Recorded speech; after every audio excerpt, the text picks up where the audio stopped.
అద్వైత వేదాంత సిద్ధాంతాన్ని ఏకీకృతం చేసిన గొప్ప తత్వ వేదాంతవేత్త హైందవ మతోద్ధారకులైన ఆది శంకరాచార్యుల వారి జయంతిని పీఠాపురం శ్రీ మహాలక్ష్మి అమ్మవారి ఆలయంలో ఘనంగా జరిపారు. ఆలయ ఉత్తరాధికారి వాగ్దేవి చారిటబుల్ ట్రస్ట్ అధ్యక్షులు ఇంద్రగంటి గోపాలకృష్ణ శర్మ ఆధ్వర్యంలో ఋత్వికులు ఆలయంలో ఉన్న శంకరాచార్యుల వారి విగ్రహానికి పంచామృతాభిషేకాలు జరిపారు. అలాగే ఆది శంకరాచార్యులు రచించిన స్తోత్రాలను పారాయణం చేశారు. ఈ సందర్భంగా విద్యార్థులకు రామాయణంపై పరీక్ష నిర్వహించి ప్రోత్సాహకాలు అందించారు. ఈ సందర్భంగా ఇంద్రగంటి గోపాలకృష్ణ శర్మ మీడియాతో మాట్లాడారు. రాజమండ్రి నుంచి మహామహోపాధ్యాయ దర్శనాలంకార బ్రహ్మశ్రీ విశ్వనాథ గోపాలకృష్ణ శాస్త్రి గారు మన ఆలయానికి వేయించేయబోతూ ఉన్నారు.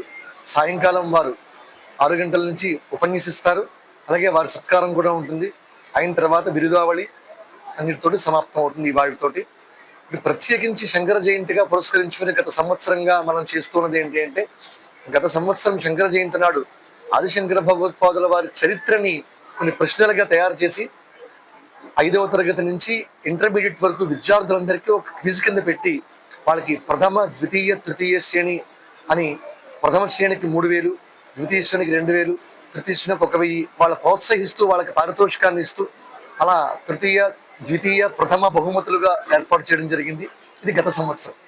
ఇప్పుడు ఈ సంవత్సరం మొత్తం 6 కాండల్లోనూ ఉత్తరకాండతో కలిపి 7 కాండలు రామాయణం.